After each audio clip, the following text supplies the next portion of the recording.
Hello and welcome to Date Forever. In this week's episode, we're chatting about the importance of being an open book when communicating in relationships, why we need to take responsibility for expressing ourselves instead of expecting our partners to be mind readers, and the value of maintaining your friendships with your partner as well as friendships outside of your relationship. But before we get into that, Sammy, what's been fueling you up this week? Well, if you're a regular listener, you'll know that we went on vacay last week. We weren't here. I mean, the show was here, but we weren't here. No. So we have had a little road trip adventure.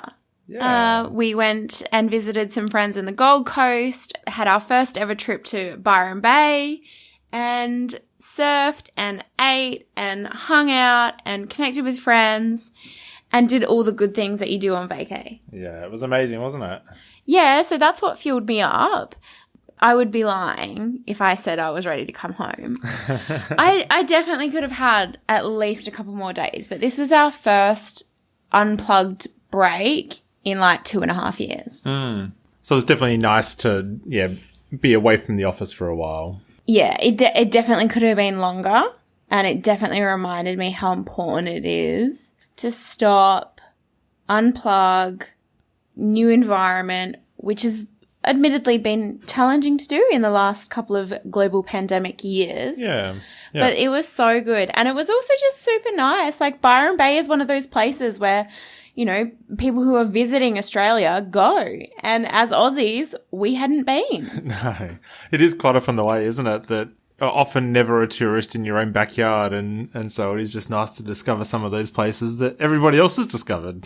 Yeah, but I sharpened up some more of my surfing skills, and you joined me for your first surf lesson, which was awesome, and you picked it up so quickly. Yeah, you were killing it too. Yeah, and it was just nice to hang out and do a couple of those things together. So that fueled me up. What about you? Yeah, that was exactly it. And as you mentioned, I might have discovered a new hobby. Maybe that's Take up surfing. Maybe that's a good thing. But we also, like, because we road tripped, we read a lot. Audible? Yeah, we did. Yep. Took the opportunity to read a few books and... Yeah, and that's always really cool because we, like, listen to a chapter, have a chat. Yeah. Really cool. So... Learning together, travelling together, being together. Playing together, eating together, all those things. But yes, we're not going to leave it 2.5 years ever again. No, definitely not. But now, here's this week's guest. Today we've got Simon and Helene from Copenhagen, Denmark.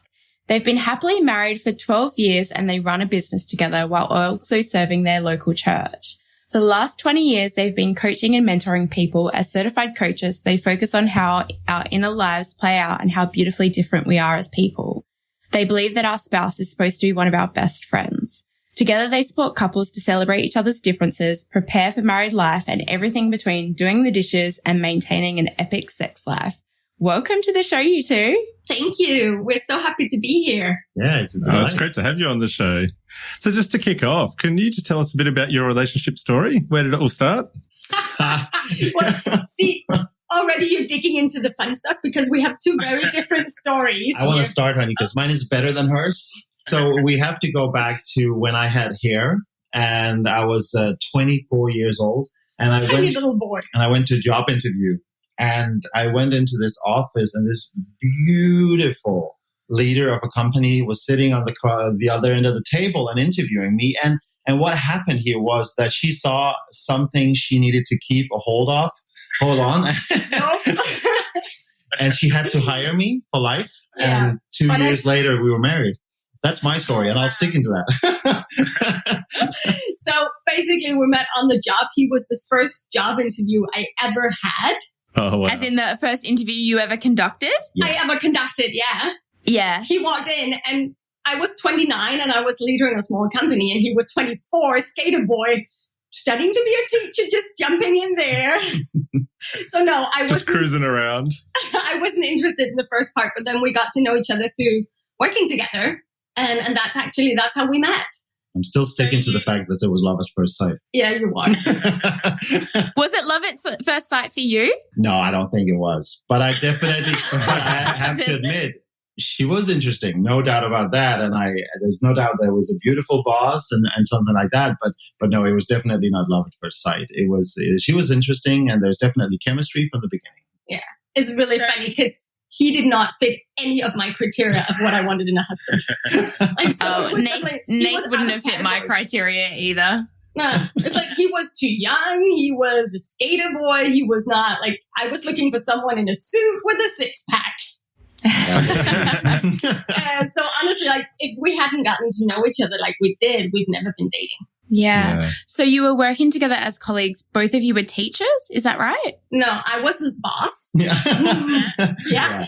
And we were in a small company that worked with troubled youth.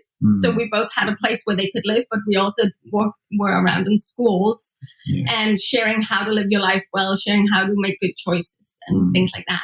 So Helene was running the company, and I was actually hired as a part-time mentor for troubled youth. So it was while I was studying to become a teacher. So yeah, it was very start. She was definitely the boss, and I was just a part-time hire. Still am, darling. Still am. Okay, we went there. That's one of the places I don't want to go. So how did you transition? Like you said that it was a 2-year whirlwind, I guess, of dating and falling in love and then getting married. So tell us a little bit about that time. Well, I think it came from me. I came home, like we've known each other for 4 months at that point. And I came home, we had an event with the youth. And I came home, I was like, I'm interested in him. What the fuck? To be honest, I was like, this wasn't the plan. He's so out of everything that on the outside, at least, I'm looking for, but I'm interested in him. I was like, so what's going on? Yeah. And that was kind of the first spark that I realized that, because he had no clue at that point. To be honest, I was blank. And then we started texting more. And then at one point I was like, I'm not a teenager. I'm not going to get to know you while texting. So I wrote him an email. I was like, I love that we're checking each other out, that we're figuring out if this could be something. But if I'm going to get to know you, we have to start going on dates. And to be honest, I was so taken about how direct she was that I actually did a white lie. I was so scared that someone was so direct, and it actually ended up being a cornerstone of being that direct. But I was taken away that she was my boss and she was older, but she was just like right to the bone. If we're going to do this, it's not going to be text. It's not going to be this whole back and forth. We're going to do it. We're going to do it deliberately. I want to know what we're doing because I'm not wasting my time. So I got a heart attack, and it took me about 2 days to recover and then reply. But it actually became a cornerstone of us just cutting away the games and just going straight for it. And it's been like that ever since. And she made the big mistake back then as well to promise me that she wasn't a mind reader and I shouldn't be either. Yeah. So we'd always like be upfront about talking about everything. So I believe that her saying, if this young boy is going to be anything, I'm going to be completely direct. It was like the start of something amazing, because we really cut away all of those games that are sometimes built into the dating process of like, I got to pretend like this and it's got to be like that. No, let's just talk about everything. So we went down to like nitty gritty stuff of, can you kiss without dating? And we were like, no, we can't. Without being a couple. Yeah, without being a couple. Yeah. Without going steady, I guess you'd call it. And down to something like that was like, isn't that taking the fantasy out of it? But it's really taking all of the worries out of it, all the games out of it. And so we actually looked at each other as like, no, you can't kiss without going steady. So the first time we kissed, we were like, no, we're going steady. And I think that's kind of been a pillar of our whole relationship, like just putting things on the table, not pretending like the other person knows what I'm thinking and vice versa. Yeah. So how has that played out later in your relationship then? Like, because you now have 2 kids. Yeah. So how was like putting everything on the table like played out later in your relationship? I think we take a lot of time to talk things out, and we're committed to talking things out. And we also take responsibility for expressing ourselves, no matter the situation. Like, you can't read my mind, and I can't expect you to, even though we've known each other for many, many years, I still have to be responsible to express how I feel and how I deal with things. Right.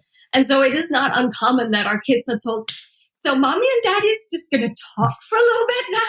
So right now you need to read a book and you get a sound book, and now because we need to talk this out, because we're committed to chasing all these little foxes, if that makes sense. We're digging into and being clear from the beginning. Yeah. And I think it plays out in the fact that we've been married for 12 and a half years and we've never had a crisis season. We've never ever been in doubt of wanting to be with each other because we keep leaning in and we keep talking about the stuff that we can't solve right now. Like, honestly, one of the things that was hard in the beginning was our sex life. We just couldn't find each other in that and our needs and expectations. And I think we kept talking for about 8 years and now it's really good. But we kept on talking because we need to keep on laying it on the line. We need to put it on the table and not saying, okay, we talked about this. I still feel really bad about it, but hey, we can't change it. So I think that commitment has just really kept us going. I love that. And I think that's such a great principle for relationships. Like, say what you mean and mean what you say. Yeah. And it's a complete no-go to bottle things up. And I think that's one of the biggest issues I see, especially with my own gender, that we bottle everything up until the time that we explode. And it's and I think it was I am not the exception here. I am definitely that kind of guy, and I always have been the kind of guy who's like, well, it's just a minor thing. It's just one of those small things that doesn't really matter. I don't want to be a bother. I don't want to be a burden for anyone, so I'll just keep this to myself. But that kind of thing is so destructive. It is so ruining the foundation of a relationship, because at some point it is not a small thing. Now it's 200 small things that have grown bigger. And it's an explosion and the cracks are just too big now.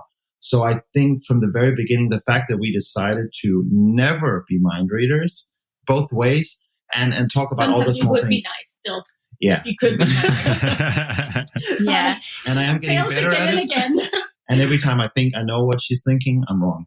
So yeah. I love that you shared that. In our online course, Couple and Team, we've got an entire module on feedback is fuel, and that exact thing of like, we don't want to live in a household where there's these little termites eating away at things. We're going to have those little build up of resentment if we aren't able to give each other constructive feedback. And it's not always criticism. It's just, hey, when you did this, this is how I experienced that. And if I don't have the communication skills to tell you that, we're going to have a problem. And it may not even be about your behavior anymore. It's about the gap between us. Yeah. So I love that you've created that culture in your relationship where that's an encouraged and safe thing to do. So I'd love to pivot a little bit. You were working with youths and now you're working in the coaching space. Tell us a little bit about how you ended up here. What was the thing that directed you into this space? Well, working with coaching has been a part of our lives for so many years. I've been a certified coach for 18 years or something. So that's been part of our coaching, mentoring people. But actually getting into the friendship space of it, because I've done it with human resource. I've been a human resource developer for like 10 years or working with youth. But then all of a sudden, I actually felt a stop in my life. It was like, I actually felt God tell me, okay, you can do all these different interesting things, but what can't you help doing? What is it you do when you don't strive? Which was a massive question for me because I didn't know. And it took me 1.5 years to figure out that, okay, I can't help reflect on myself and how my feelings work and why I do what I do. I actually nerd that a lot. Oh, she does. I can't help having deeper conversations with people around me where I both listen to their inner stories, but I also, sometimes I say I have a loose right foot. Like, come on, you need to move. You need to, you can't stick there. What are you going to do about it? Yeah. I'm quite passionate about what is your next little step? Because if we stop in life, we get stuck. And also I can't help talking about faith because I do believe that we are all just these amazing beings and we all have lights in our hearts that God wants to shine in this world and he wants to do amazing things in and through us because we are just these fabulous creations. So those were the 3 things. I was like, okay, God, now I know this is it. And then I started trying different things. Like, should I do a blog about my inner life? But it's like inner life in itself, like self-development in itself is, we all know this person where he's taken like 3 self-development courses and he's so into all the things about his feelings. He's still divorced and doesn't talk to his kids. I was like, that's not the kind of things I want to build. And God was like, okay, so what do you want to push in this world? And what we keep on encountering is these friendships, these close relationships, these that we believe we are created to connect for connection. And even all science, like if you read Brené Brown or someone like that, they talk about that you actually, when you study it, you study our bodies, you study how our nerve system works. We are created for connection. And then again, we only talk about friendships in school. Right. So that's actually how it started, with me wanting to okay, we need to build friendships. Yeah. Yeah. It's quite interesting. And I got in on it about 1.5 years ago, because I'd seen Helene's journey going forward and seeing this direction. And I had another company at that point. And my initial thought was, I want to go in and help Helene kickstart this, because I really see the need here. I really see the passion, and everyone we talked to about it were really cheerful and seeing the niche, but the need as well. So I wanted to go in and try to help Helene to build this platform where it was possible to go out and actually put friendships on the agenda. And along the way, I got sucked in. Like from the very first job interview, she kind of got her claws in me. But actually, it was so apparent to me as well that all of a sudden we hit something here where we were both very passionate. We both come from very different backgrounds in terms of why friendships are a passion for us, but we just see both the need and we see the purpose and the joy it brings to people's lives once you crack this code. And on top of that, we just see piles and piles and piles of lies about what friendships are supposed to be and how you build them. And it's just fantastic to see people getting those layers away and actually seeing themselves in a new light and seeing other people's in a new light. So down the line, I was very drawn into it as well. And I had to jump all in because it just resonated with our values and our life. And I'm so passionate about being part of this. And I love that we get to do it together. So I would love to know, you talked about you both coming at friendship from different angles and different why. Like, what is your why? Why has friendship shown up as something that is so important in your life and the lives of others? Yeah. I think if we start with why it's important for others, we've coached and mentored hundreds and hundreds of people. And what we see is these friendships keep on showing up as a struggle because we talk about it in school. Right. But after that, we don't really talk about how to build deeper friendships. And we all know that we grow up and we become more complex and there are all these things happening, but we don't talk about how we connect on a deeper level. So even when we talk to people and like, how do you make new friends? Well, maybe you should get a hobby. That's the most common advice given to adults who say they need friendships. Be more interesting. That's a good one as well. Yeah, you could be more interesting. So before we get into the how, I would love to know, like, what is the importance and the role of our wider network and friendship that sits around a couple? What's the importance of that role? I think there's different layers in this. First of all, I do think, as Helene touched on before, I do believe that we're tribe animals. we are meant for connections. We're depending on each other. We were discussing this the other day. Can you make real friends online? And I think you can at some extent, but then you have the missing link because we are physical beings and we thrive when we're together. And I get that there's introvert and extrovert. So we have different layers, no doubt. But the physical part of being together, there is even there's studies showing that once you hug for more than 7 seconds, hormones spike in our bodies where we feel loved. And there's just something about the connection between people that are just embedded in the way we're hardwired as people. So we are a tribe animal, if you want to put it like that. So I think that's kind of the start. And then I think we often see in a Danish modern society that it's a lot centered around your husband or your wife. And it's just the two of you. And right? the talk that, well, she's my best friend. And I believe Helene is absolutely my best friend. There's no doubt about that. And that is the root of a healthy and strong relationship. But studies just also show that to strengthen your marriage, having friendships outside of it is crucial. To have something else, someone else that when, and it's really seldom, I say something stupid that bugs Helene, for her to go to someone that loves her and loves me. Yeah. And say, you know what, Simon just said the stupidest thing. As I say, that's like once a century. But when it happens, then it's crucial that she can bend over there and talk it through and be loved and come back and have the courage to dig into it and so on. So I do believe there's just that one relationship, the modern family with just mom, dad, and 2 kids, that is actually not the healthiest relationship or construct we can find. I would say that in a marriage, if you put all your needs on one person, if it's your only friend, that's your best friend, they have to, it's just too much for one person. When they've already got so many roles to play, I've got to be your wife, your friend, your supporter, your coach, your cheerleader, your housemate, your financial, all of these things, and your intimate partner and your playmate and all of these things, it's so much. And then and be my one and only best friend. Exactly.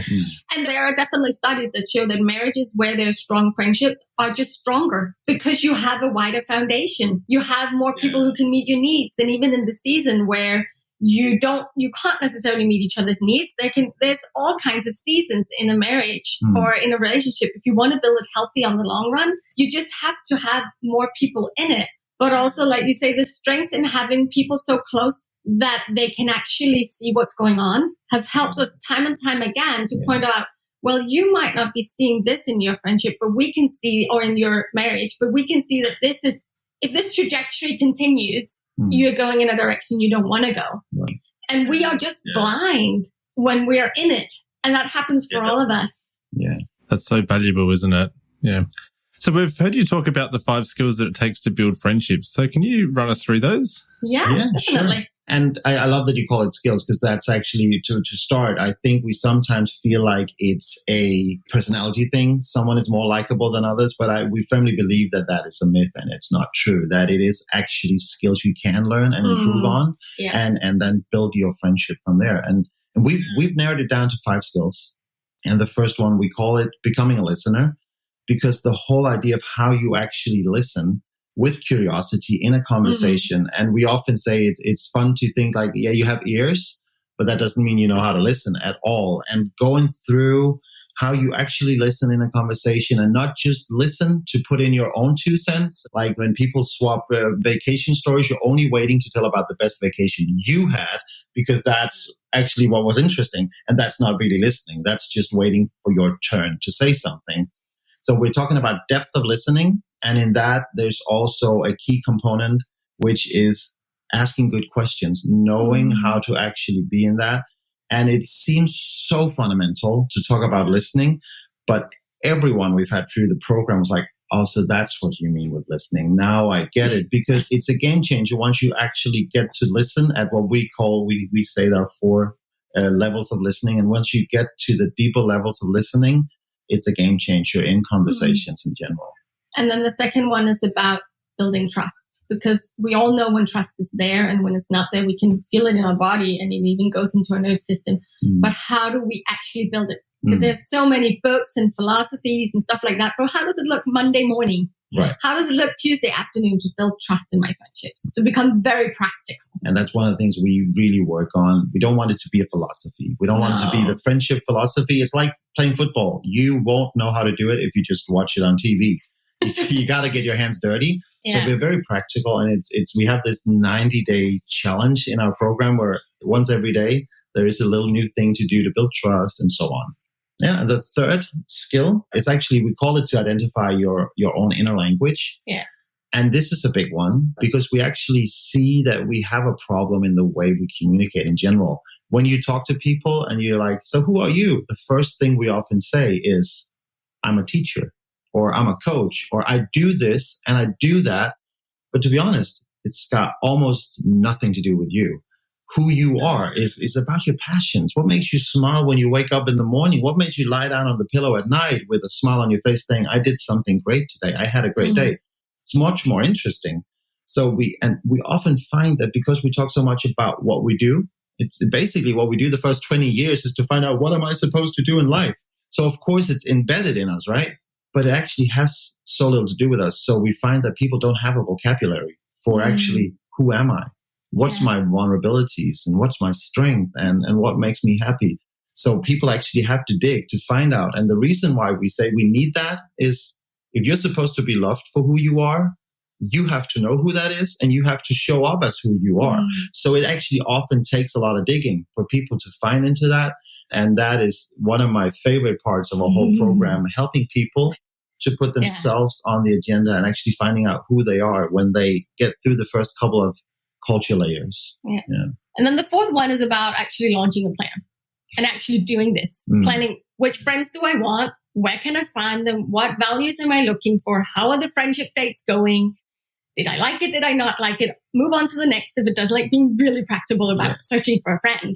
Because there's this myth that friendships are just supposed to happen when we're around people. But for most of us, it takes more than that when we're adults and we want to go for this and we don't just want to sit around and wait for magic to happen. And I can't help thinking about that you run a marriage podcast. It's the same with dating. Like you can sit around waiting for the perfect Mr. or Mrs. to come around, or you can actually go actively searching for what you want. Yeah, and it's funny that people do go actively searching for partners, but very, very seldom go searching for friends. Yeah. And it's so interesting because when you look at statistics, your friendships are just so core to your happiness. We live healthier lives, we want to live longer, but friendships are core. There are even studies that show that spending time with your friends elevates your happiness more than it does to spend time with your spouse or your kids. Right.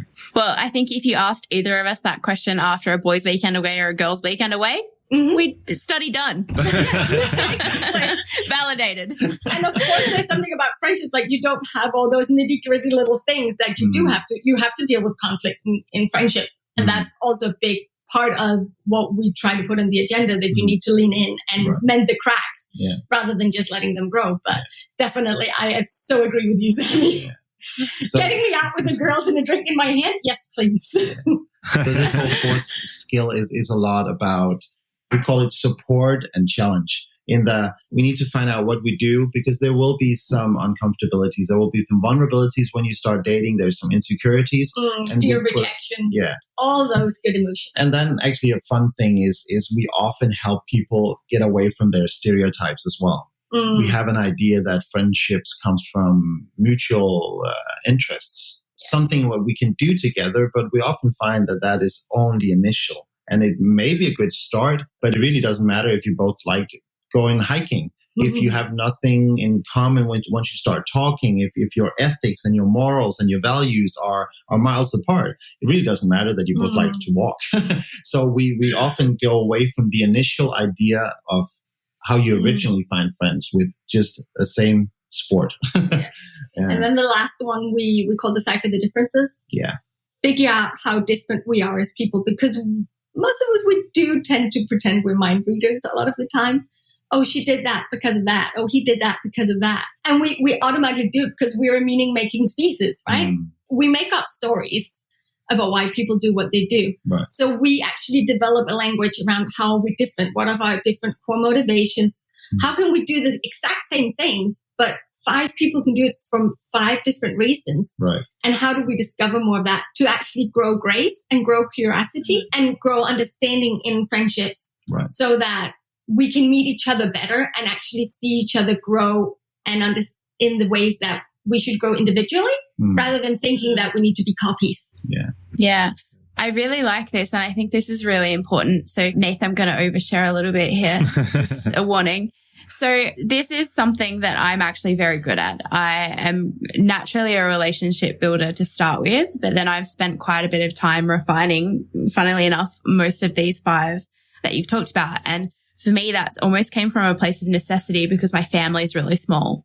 So my friends are my chosen family, and I treat them exactly the same as I would a sister, sometimes more so connected. And Nath, this is not something that he excels at. This is something he has to work really hard at. Doesn't come naturally, and there's probably still some skills gaps to work on. So maybe just share a little bit about your friendship experience, because it's polar opposite than mine. Yeah. So I guess growing up, I did spend a lot of time with family and those sorts of things. And I did have friends, but yeah, I guess like you were saying, Simon, that a lot of the time those friends were built around mutual activities or things that we were doing together, as opposed to having that real deeper core connection, I guess. So for someone that you mentioned earlier, like, one of the crap pieces of advice is like, go get another hobby, be a more interesting person, like not overly compelling ways to attract people. So talk to us a little bit about how we do build our network. What does someone who wants to make more meaningful connections and friendships, how do we do that? Right. I think you start off by figuring out, where do I want to go? Like, what kind of people am I actually looking for? And go deeper, go to the core levels of what are my values? What do I find important? I loved, we had one of our amazing clients. She was like, what is the difference between hobbies and core values? Like, so what were your hobbies in university? It's a good story here, because she's like, so what were your hobbies in university? Yeah, I joined the UNICEF organization. Well, I get that for you. You actually were really good. So she's really good at finding out, like, where do I find people that share my values? And not as much, who do I like to play tennis with, or who do I like to play football or gaming with? Right. So figuring out, what is it actually on a deeper level that I want to resonate with in my friendships is a really good place to start. And then go figuring out, where would that be? And we've actually talked about this for us, because we're church people. A church would be a great place to go. But also entrepreneur fellowships or NGOs, because we're out to make a difference in this world. And so we would find like-minded people who are passionate and dare to put themselves on the line, which we all know is scary to actually go out and say, I want to push something in this world. So that would be a great place to start. And then start, of course, practicing. Like, if you find it hard connecting with people, then thinking, what are my 3 first questions I ask if I then go to a gathering where I want to meet people? Preparing, being that practical, because that helps you if you're shy or if you feel insecure, and having the right questions, not the what do you do and what's your name or what you're from, but like, what are you passionate about? What brought you to this gathering? What resonates with you in this gathering? Something that actually gets you a level deeper already, because that's a great way to start building your network and the conversations just become more interesting from the beginning. And you can build a lot of relationships just in those conversations. Yeah. I love that. Amongst my girlfriends, this is a common theme where the woman or the female in the relationship is quite naturally well connected and has built some of these relationship skills, and that their partner struggles. And we were having a conversation amongst a group of girlfriends recently, is that there seems to be a disconnect between men making friendships because they don't exercise or practice vulnerability in the same way that women do. And that it is quite a vulnerable thing to meet someone in any environment and then be like, hey, we should swap numbers and let's connect again at some other time. Because you're opening yourself up to rejection in that moment, or that you do that interaction and then nothing comes of it, or that you then still need to put yourself out there again and set that up. As a group of girlfriends, we were just making the observation that, yeah, that's not something that guys really practice too much. And then we've seen some of the stats that when older gentlemen like enter retirement, that their social network falls apart because it was underpinned by their workplace, or if they get divorced, it was underpinned by their marriage and their partner was keeping them plugged into a social network. So are there any bits of advice or recommendations specifically for guys to start this building of friendships? It's amazing. Just an observation. I just love this, Sammy, that you talk about men, because that's actually something that's growing on us. How can we reach men with this? Because we see the need. The interest might be a little less, but the need is so much higher, even in loneliness statistics everywhere in every age. And how many men who actually dies without having kids and single, and you die earlier. You die 10 years earlier when you live a lonely life. Right. Yeah, no, and I definitely think it sounds like a little bit cocky to say it, but you have to dig in and you have to get out there and you have to get away from it. And there are different roadblocks on it. And I think oftentimes many men will recognize that once you step into a male group, there is a hierarchy. There is always like the alpha, and then there's the hangarounds who try to be the alpha, and then there's the rest. And there's the odd one out as well, who chooses not to be part of the hierarchy. And it's almost always, no matter what group you step into, these dynamics are there. And it may not be the movie alpha where he's a big weird guy and he wants to just dominate everyone. But there is like this hierarchy most male groups you get into. And unless that alpha and someone on top actually says, you know what, we want to dominate a talk where we actually dig deeper, then it just doesn't happen. And that's one of the things, that we have a culture problem. And I think that's also, as we touched a little bit on earlier, that's when it changed for me, when I realized that I was keeping everyone at an arm's distance.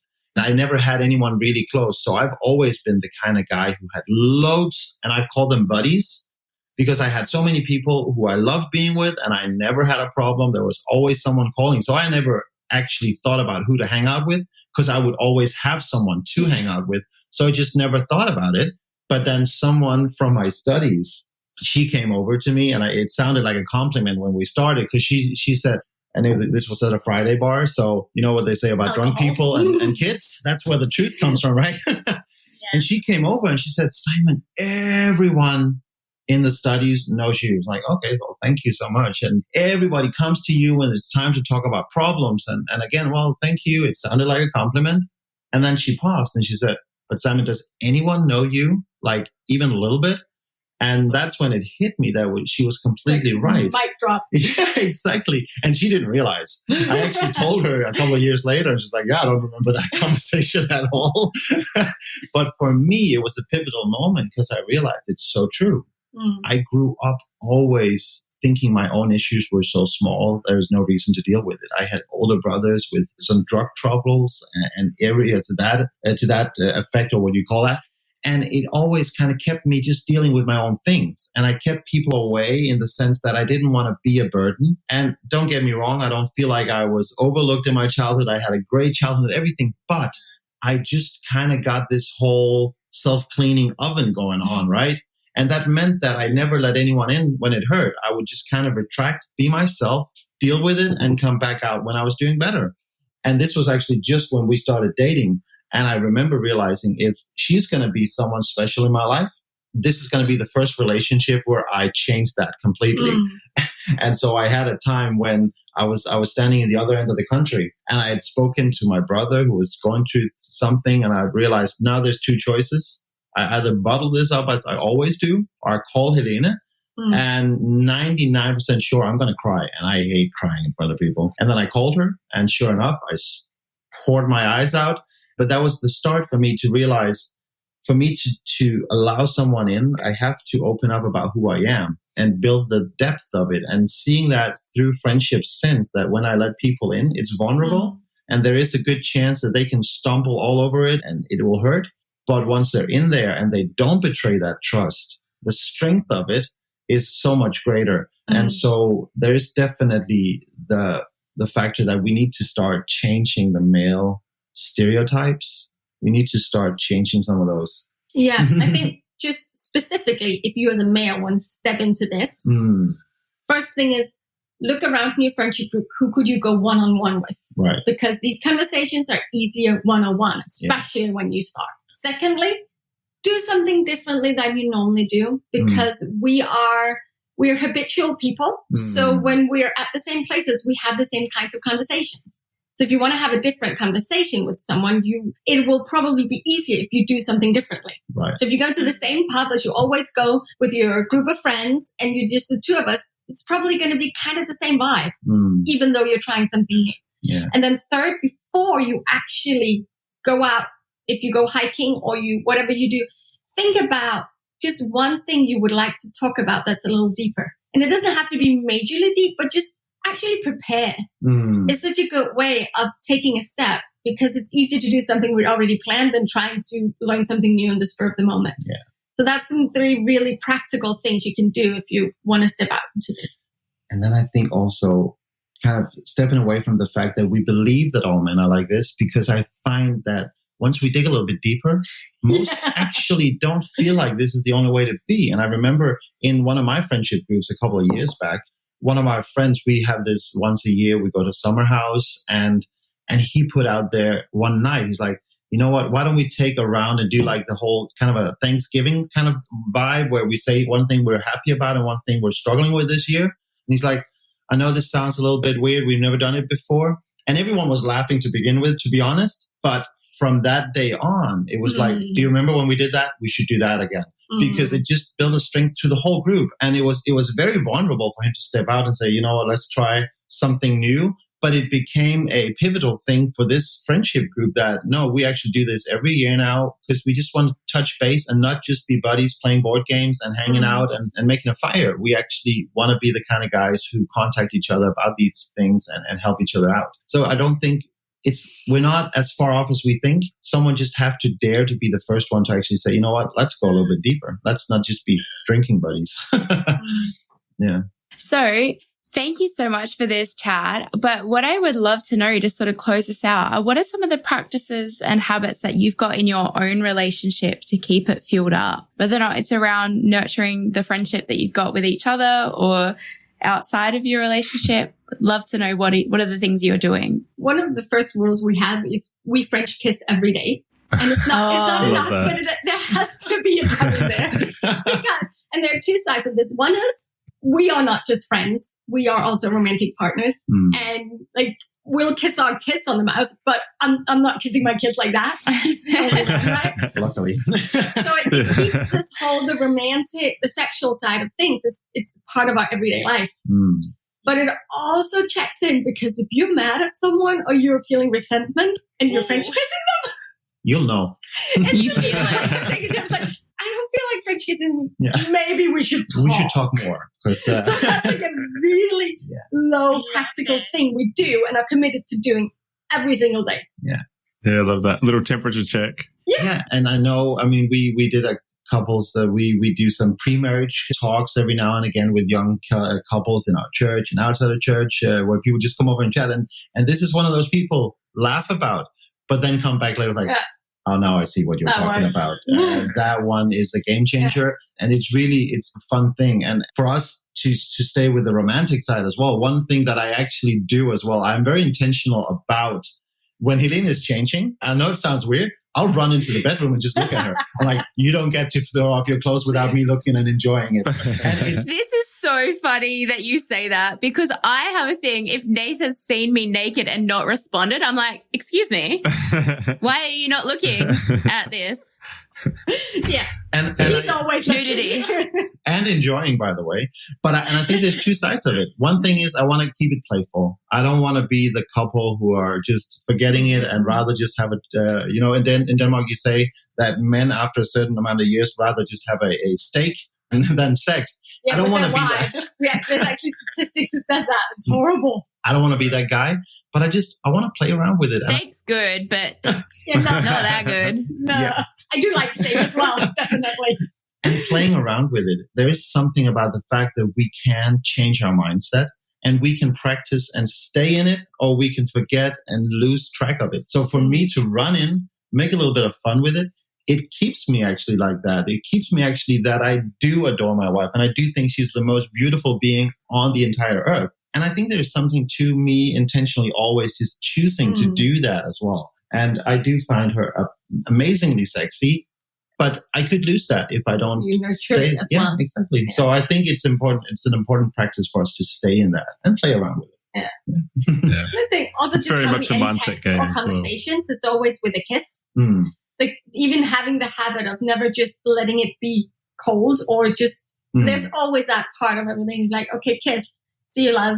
Whenever he leaves, whenever I leave, it's like, I love you. We make sure we check in with each other that we have these habits about confirming the relationship over and over again. I love this. I love all of this. And I want to go back to the kissing.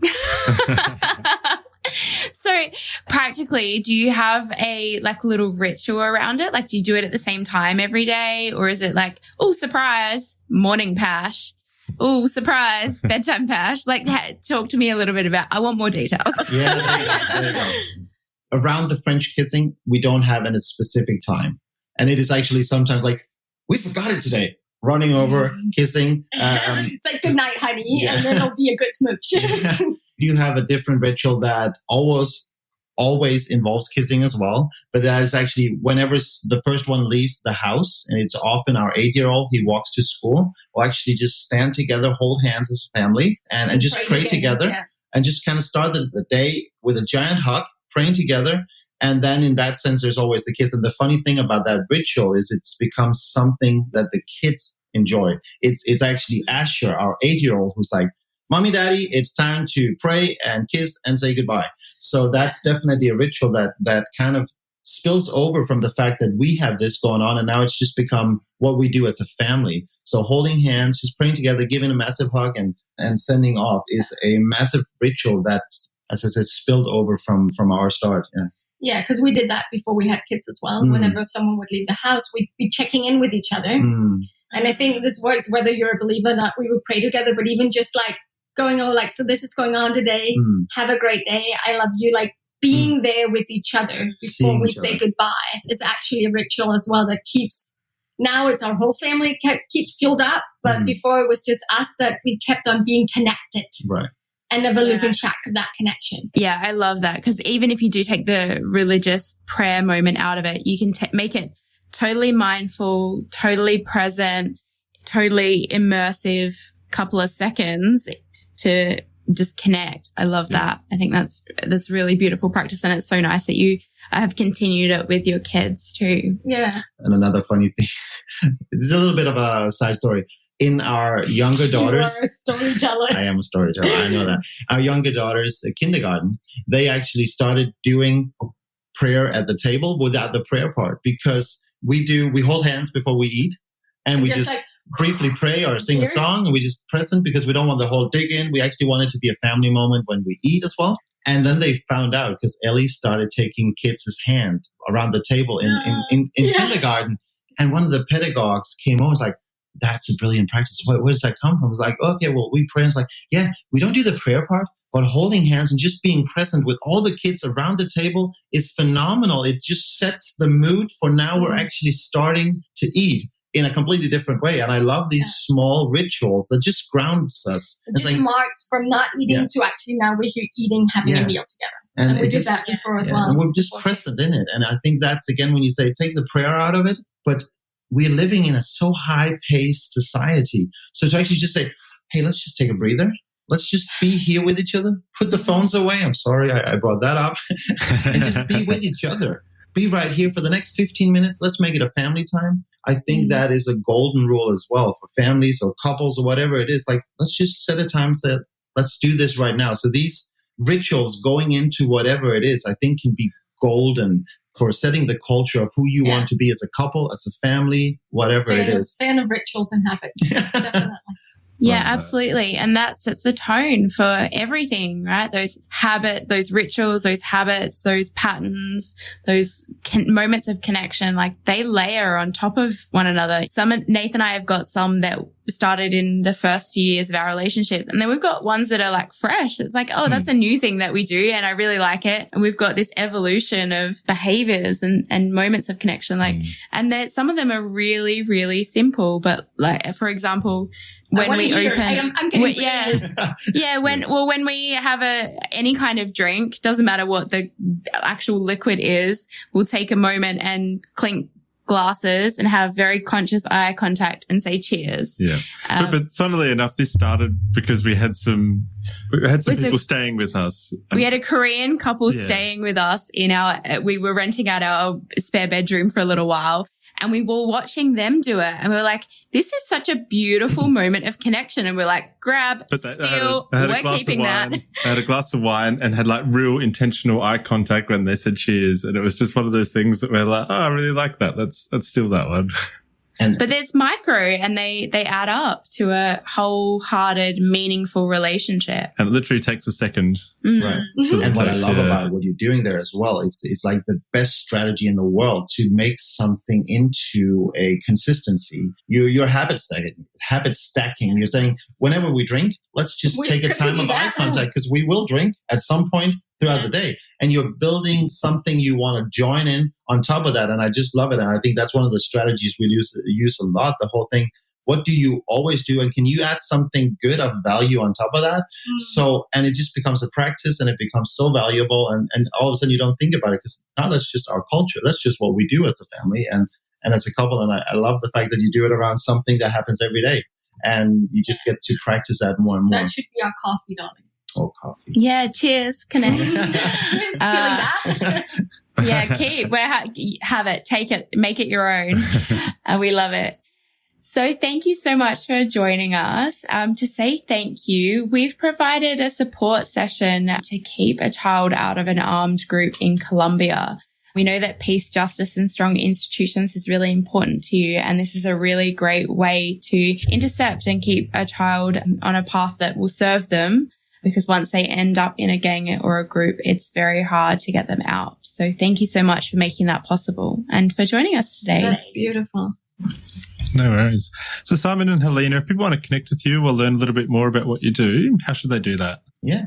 Right now, our main entrance would be our social media. We'll provide links and everything, but Simon and Helene on Facebook. So / Simon and Helene. Simon and Helene, and remember the E in the end of Helene. Yeah, exactly. We'll pop the links in. Yeah. And basically that's our also handle on Instagram as well, and it is our webpage, simonandhelene.com. And also, if you search for Facebook on Authentic Friendships Network, that is our Facebook group where we weekly provide free trainings. And that's actually, it's a free Facebook group. You can just join if you're interested in geeking on friendships or if you're actively seeking. And like we say, everybody should geek on friendships because they're so core in our lives and we give it so little attention. But no matter if you just want to geek on your current friendships or you want to seek new ones, that could be a great place to join the network and actually get free training. And we're there giving support and advice if you have questions, and we'll be available there as well. Yeah. Love this. Thank you so much for joining us. It's been a wonderful conversation. Thank you for having us. It's been such a pleasure. It's been a pleasure getting to know you a little bit, and we really enjoyed this.